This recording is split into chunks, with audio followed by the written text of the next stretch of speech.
Good afternoon, AHIMA members. I am Jenna Bishop-Beal, your president-elect. Last week, voting members received an email in regards to the AHIMA board election that is open until February 2nd. Today, we're meeting with some of our candidates. I have Liz McElhiney, who is running for the position of president-elect with me today, this afternoon. So before we get started, Liz, why don't you tell our members a little bit about yourself and your professional background? Thanks, Jenna. So good afternoon, everyone. I'm glad to be able to be here and speak with you and give you a little bit of information about myself and my platform. So as you suspect, I'm a resident of Illinois, a lifelong resident as it happens. I've been working in health information for over 15 years now. I've done everything pretty much within release of information, from working at the front desk and then managing into where I'm now in compliance in privacy and government affairs. I currently hold a master's in health care administration from Capella with a specialization in health informatics. And recently I've been doing a lot of speaking on information blocking, regulatory efforts, and reproductive healthcare privacy. So like you and I are kind of very similar. We are in the risk management, privacy, compliance space within health information. So I'm glad I'm not the only one. No, you're not. And it's always good to have company. Yep, exactly.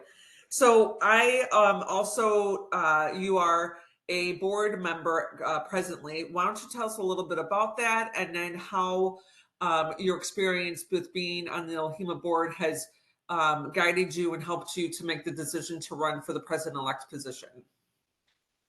Okay, so I currently am the lead delegate for ILHIMA to the AHIMA House of Delegates. And what that means is that I'll participate in the monthly House of Delegates meetings and then also help prepare the state component association's opinions about matters that are brought before the House of Delegates. Usually those are brought up at the annual meeting in person. This year it was in Baltimore. And actually, this last House of Delegates meeting really kind of, inspired me to really run for president-elect. One of the things that I had seen where there were a number of proposals that were brought forth as bylaw changes that did not have a lot of time to be reviewed by the membership. And I think that our members, they're busy professionals, we have lives, and then we're people too. So to try to give people, very short amount of time to digest some pretty significant changes, that wasn't something that I was not the biggest fan of. And so I really wanted to advocate for our members, more so in ILHIMA, and hopefully, this would result in some greater transparency and a better relationship between the states and the national organization. I agree. I think that sometimes there is just so much information that we are bombarded with on a daily basis that is so easy to miss something so important like a bylaw change, and then have such a short moment of time to get your thoughts together, approve, disagree, or whatever, or recommendations for changes is kind of like, okay, so I missed the boat, so what do I do now? So you bring up a really good point. And then what is your long-term vision for ILHIMA? I really want ILHIMA to be like the premier component association for AHIMA. Not only are we where AHIMA is based, but I know the talent that we have within our state, and we've got incredibly talented and knowledgeable members. We have a lot of people that are ambitious. We have young professionals coming up that want to learn. And I want to make sure that we have space for everybody to grow and succeed. I agree. One of the things that I'm so proud of with ILHIMA is the education that we provide. We take our time, we vet, we research, we listen to our members with their responses with the evaluations and their environmental scan of really what they're looking for. And I think that we do an amazing job, and I share that vision as well. So this president-elect is a unique position where this is actually a 3-year term. You have your president-elect, president, and your past president roles. And so each position kind of relies on its, together with as the executive team, that we rely on each other, and it's the positions are a building block to being in an advisory role. So, kind of tell me about your vision and how you would communicate and support the president and the past president as the president-elect.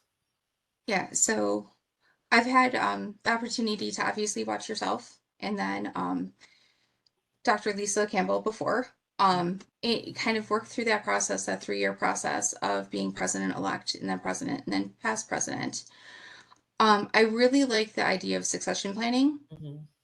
As I found out when I was the delegate for House of Delegates, the first year I was kind of shell shocked and I was overwhelmed, and I really, kind of needed Heather's guidance to really, kind of get my footing. And so I imagine, the president-elect position is very similar. It's almost like you're an understudy or a backup quarterback. Mhm. You're there to learn your role and then every other role on the board. So you're there to support the president and the past president in the current initiatives that are going on. But then you're there to also begin to look at the future and then support any of the board members that are, maybe possibly having something going on. Like we talked about earlier, we're all busy, we're all people. You know, Unfortunately, there's times when, there might be family illness or, you have to, move on short notice for a job. Things happen.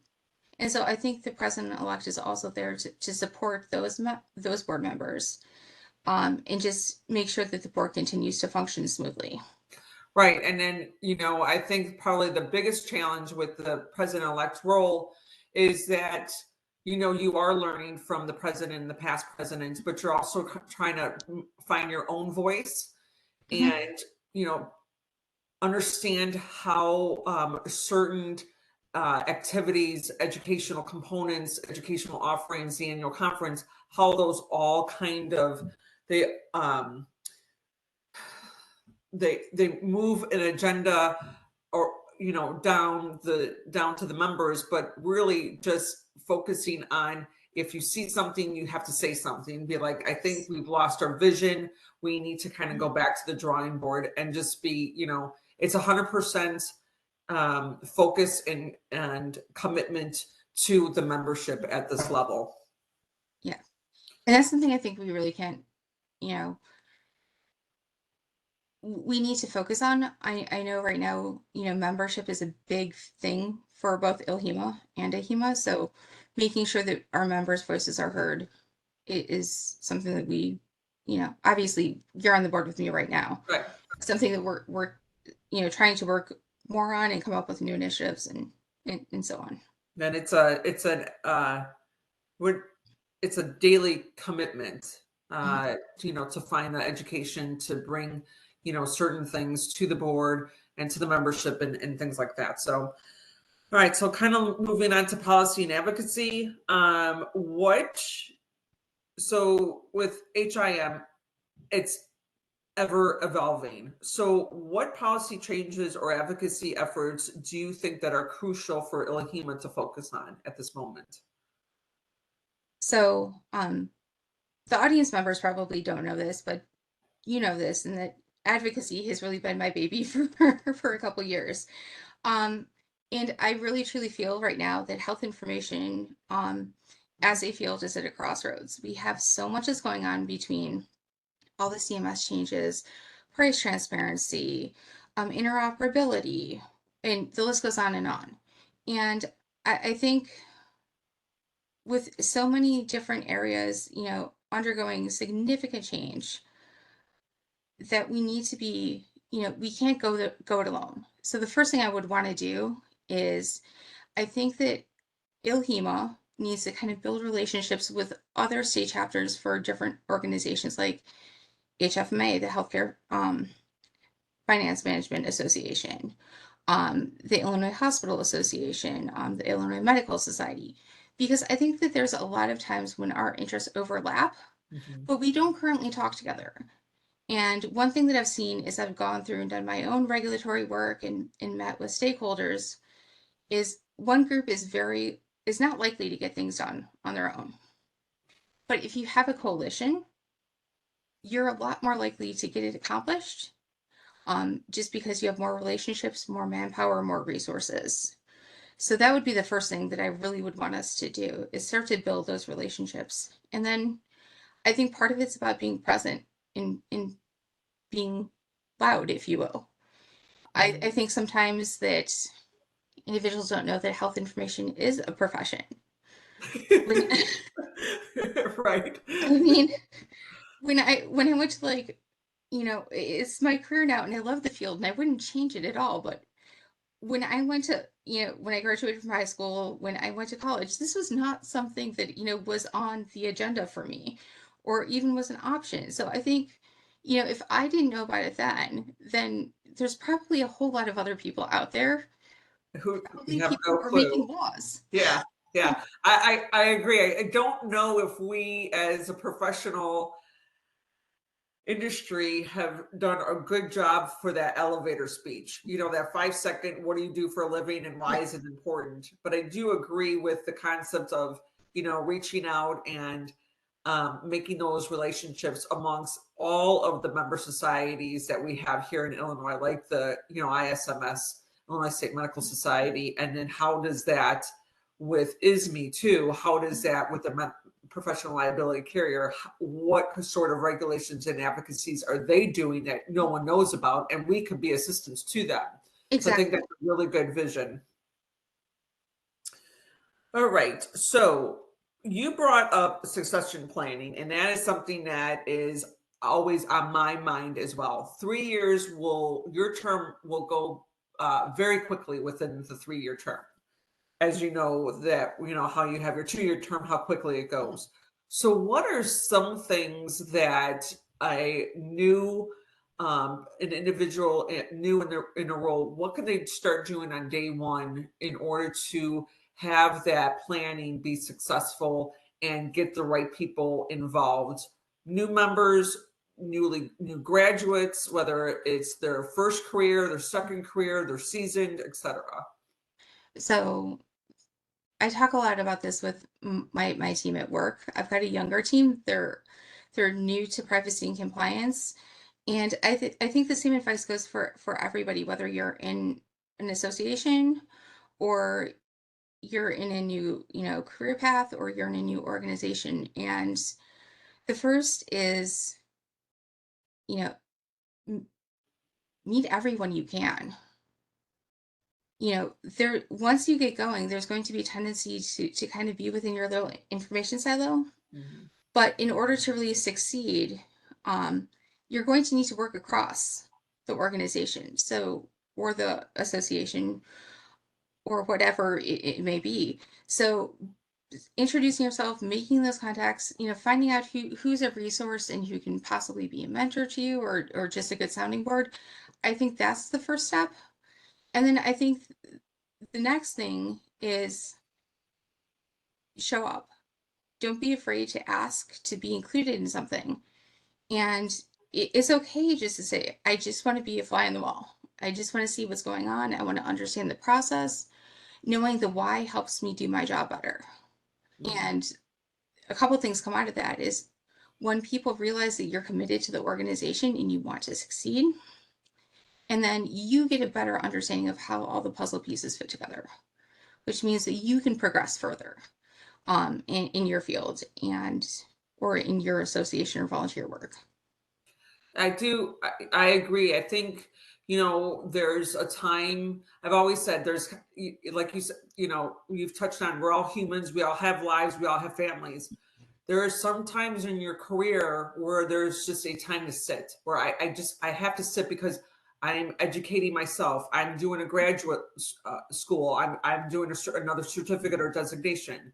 And then there's that, when you've completed that goal, then there's a time to grow and mature and spread your wings. And this is, being on the board allows you to do that, because you get to meet people from across the entire state that you would normally never run into on your day to day, or just going through educational, courses online. Yeah. And it's really cool when you start to see each other. Like the first year at the House of Delegates meeting, like I knew nobody. It was not that. I was, a little bit of, like I said, a deer in the headlights. But then when I went back this year, not only were there people that I met last year, but then I also was able to participate in working on the ROI micro credential. Okay. So there were people who I knew from that work group. There were some people that I had run into when I was speaking at other conferences. And so it was a more, kind of productive experience for me because I had those connections. And I can only imagine that you know, that's at the delegate level. I would imagine that, at the president and, past president and president-elect, it's even more so. Yeah, that's one thing that a lot of people may not realize is that, we talk amongst ourselves if we're looking for a speaker or if we're looking for an idea, we remember those individuals who have been involved, maybe not at the board level, but maybe at the annual conference level, being on a committee, being on whether it's a large annual conference committee or just a small one project committee, be like, we need to tap into those resources. I'm going to reach out and see if they're available. So that is just another way of succession planning in my mind, and being, and making sure that the board always has the right individuals that are a part of it. So, Yeah, I don't like the term building a bench, but mhm. that's really what it is you're finding people that, could step up. Um, and sometimes they're a little bit too shy to put themselves forward. Oh, sure. Definitely. I And can see then, that. and so, you can get them to come forward, this way. And it works out, well for everyone. Nice. Well, Liz, it's been great having you on. I've enjoyed my time with you, and good luck with the vote. Well, thank you, Jenna. And if anyone has any questions, I'm on LinkedIn all the time, so feel free to let me to reach out. All right. Sounds good. Thanks, Liz. Thank you.